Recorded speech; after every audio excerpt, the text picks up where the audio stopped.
আসসালামু আলাইকুম ওরহমতুল্লাহ। সম্মানিত দিনী ভাই এবং বোনেরা, আজকে আপনাদের সামনে আলোচনা করব ফজর নামাজ যদি কাজা হয়ে যায় কিভাবে পড়বেন এবং কাজা নামাজগুলো কোন সময় পড়তে হবে, পড়ার নিয়ম কি, কোরআন হাদিসের ভিত্তিতে সেই বিষয়গুলো আজকে আপনাদের সামনে আলোচনা বেশ করব ইনশাআল্লাহ তাআলা। তাই অত্যন্ত গুরুত্বপূর্ণ ভিডিও, শুরু থেকে শেষ পর্যন্ত অবশ্যই আমার সাথেই থাকবেন আপনারা। বন্ধুরা, ফজর নামাজ কত রাকাত? ফজর নামাজ হচ্ছে 4 রাকাত। প্রথমে 2 রাকাত সুন্নাহ, এরপরে হচ্ছে 2 রাকাত ফরজ। তো প্রথমে আপনাকে 2 রাকাত সুন্নাত পড়তে হবে, এরপরে 2 রাকাত ফরজ পড়তে হবে। আমি ক্রমান্বয়ে ধীরে ধীরে আপনাদেরকে বিস্তারিত আলোচনা করে শোনাবো। আগে আমরা সুন্নতের কথাটা আলোচনা করে নিই। ফজরের 2 রাকাত সুন্নত প্রথমে আপনাকে পড়তে হবে। এটা বাসায় পড়েন অথবা মসজিদে এসে পড়েন, যেখানে পড়েন আপনাকে পড়তে হবে সুন্নতে মুআক্কাদা। এই 2 রাকাত সুন্নত যদি কাজা হয়ে যায় সেক্ষেত্রে কিন্তু এই 2 রাকাত সুন্নত আপনাকে পড়ে নিতে হবে। এখন আপনি বাড়ি থেকে মসজিদে এসে দেখলেন যে ইমাম সাহেব নামাজে দাঁড়িয়ে গিয়েছে। এই ভুলটি আমরা অনেক সময় করে ফেলি। সেক্ষেত্রে আপনি কি ইমামের সাথে অংশগ্রহণ করবেন নাকি আগে ফজরের সুন্নতটা পড়ে নেবেন? এই জায়গায় আমরা কিন্তু অনেকে দ্বিধাদ্বন্দ্বের ভিতরে পড়ে থাকি। তাহলে আমরা মাসালাটা শুনে নিই। যখন দেখবেন আপনি বাড়ি থেকে এসে মসজিদে যখন প্রবেশ করলেন, এসে দেখলেন ইমাম সাহেব নামাজে দাঁড়িয়ে গিয়েছে। যদি ইমাম সাহেব নামাজে দাঁড়িয়ে না যায় তাহলে তো প্রথমে আপনি সুন্নতটা পড়ে নেবেন। যদি দেখেন নামাজে দাঁড়িয়ে গিয়েছে সেক্ষেত্রে প্রথমে আপনাকে বুঝতে হবে যে কয় রাকাত হলো। যদি দেখেন যে না, মাত্রই নামাজে দাঁড়িয়ে গিয়েছে, এখনও 1 রাকাত হয়নি, সেক্ষেত্রে আপনি আগে সুন্নতটা পড়ে নেবেন। কারণ সুন্নত পড়তে পড়তে আপনি নামাজটা ধরতে পারবেন। আর যদি এমনটি দেখেন যে 1 রাকাত হয়ে গিয়েছে আর 1 রাকাতে যাবে, এমনটি হয় যে যদি আপনি সুন্নতটা যদি শুরু করে দেন, সুন্নত পড়তে পড়তে 2 রাকাতও ধরতে পারবেন না, দ্বিতীয় রাকাতও ধরা সম্ভব হবে না, সেই ক্ষেত্রে সুন্নতটা ছেড়ে দিতে হবে, আপনাকে ফরজটা ধরতে হবে।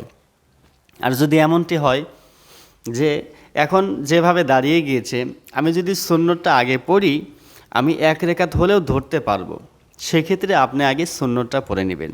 অর্থাৎ ফজরের সুন্নতের গুরুত্ব আছে অনেক। এর মানে এটা নয় যে ফরজের চাইতে বেশি গুরুত্ব। বিষয়টি আমাদের বুঝতে হবে। এখানে কিন্তু অনেকে ভুল বোঝে। তাহলে বোঝা গেল ফজরের যেই সুন্নতটা আছে এই সুন্নতটা আমাকে আদায় করে এরপর আমরা ফরজে দাঁড়িয়ে যাব। যদি এমনটি হয় যে ফজরের সুন্নত পড়তে গেলে 1 রাকাত মিস্টেক হবে, তারপরেও সুন্নত পড়বেন। আর যদি এমন হয় যে সুন্নত পড়তে গেলে 2 রাকাতই পাবো না, ফরজ 2 রাকাতই পাবো না, তাহলে আপনি সুন্নত পড়ার প্রয়োজন নেই, ফরজটা আপনি পড়ে নেবেন। এবার আসুন তাহলে এই সুন্নতটা যে কাজা হয়ে গেল এটা কখন পড়বেন আপনি? সালাম ফিরিয়ে কিন্তু অনেকে সুন্নতটা পড়ে, সেই সময় না। আপনি সুন্নতটা পড়বেন যখন সূর্য উদিত হবে। সূর্য ওঠার পরে আপনি এই ফজরের কাজা সুন্নতটা পড়ে নেবেন। এই বিষয়টি আমাদের খেয়াল রাখা দরকার। আর যদি এমনটি হয় যে আপনার ফজরের ফরজ নামাজটাই কাজা হয়ে গিয়েছে, আপনি ঘুম থেকে জাগ্রত হতে পারেননি, উঠতে পারেননি, ফজর নামাজটা জামাতের সাথে পড়তে পারেননি, তাহলে আপনি কখন পড়বেন? বন্ধুরা, আপনি যখন ঘুম থেকে উঠলেন, ঘুম থেকে ওঠার পরে সূর্য যখন উদিত হবে, সূর্য উদিত হওয়ার পরেই আপনি ফজরের নামাজটা পড়ে নিতে পারবেন কাজা হিসাবে। এই বিষয়টি কিন্তু আমরা অনেকে বুঝি না। আমরা মনে করি আজকে ফজরের নামাজ পড়তে পারিনি, উঠতে পারিনি, আজকে আর পড়তে পারবো না। না, আপনি যখন সূর্য উঠবে, সূর্য ওঠার পরে কিন্তু যখন নামাজের ওয়াক্ত চলে আসবে, অর্থাৎ সূর্য ওঠার পর থেকে তো আপনি নামাজ পড়তে পারবেন, সেই সময় আপনি কাজা নামাজটা আদায় করে নেবেন। তাহলে কাজা নামাজ কখন পড়বেন? যখন মনে হবে তখনই আপনি কাজা নামাজটা পড়ে নিতে পারবেন। যেই সময়গুলোর ভিতরে নামাজ পড়া হারাম সেই সময়গুলোর ভিতরে না পড়লে হবে। এই বিষয়টি আমাদের খেয়াল রাখা দরকার। তাহলে আমরা ফজরের সুন্নাহ এবং ফরজের বিষয়টি আমরা জেনে নিলাম। আমরা কিভাবে সুন্নতটা পড়ব এবং ফরজটা কীভাবে পড়ব একটু আপনাদেরকে প্র্যাকটিক্যালভাবে দেখিয়ে দিই। আমি সুন্নাহটা পড়ে দেখিয়ে দিচ্ছি, তাহলে আপনারা বুঝতে পারবেন। যদি আপনি একাকিত্বভাবে ফরজ নামাজটা আদায় করেন তাহলে সূরা যেগুলো আছে, তেলাওয়াত যেগুলো আছে, এগুলো আপনি এত জোরে পড়বেন যাতে আপনার কান পর্যন্ত পৌঁছায়।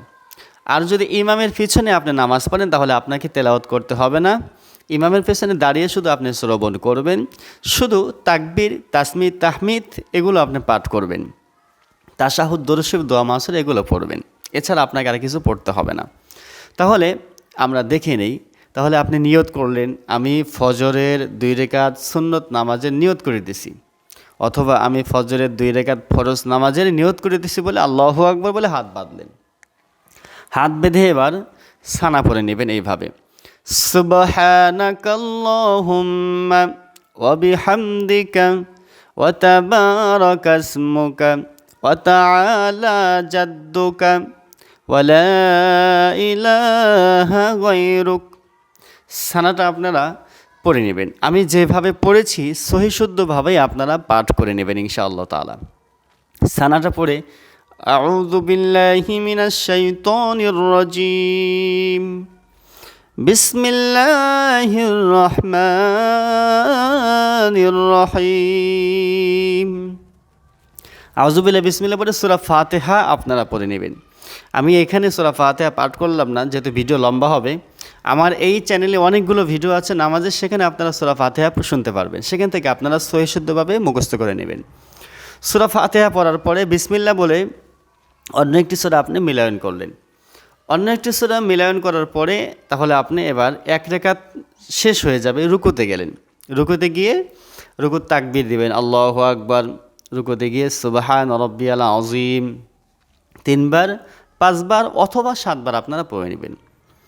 এরপরে সামি আল্লাহু লিমান হামিদা বলে দাঁড়িয়ে যাবেন, রব্বানা লাকাল হামদ বলে আপনারা সেখান থেকে আবার আল্লাহু আকবার বলে আবার সেজদাতে চলে যাবেন। সেজদাতে গিয়ে সুবহান রাব্বিয়াল আ'লা, এই যে রুকুর তাসবিহ আছে 3 বার, 5 বার, 7 বার আপনারা যেটা পারেন সেটা পড়ে নেবেন। এইভাবে 2টি সেজদা করে আপনারা দাঁড়িয়ে যাবেন। এবার দ্বিতীয় রাকাতের প্রস্তুতি।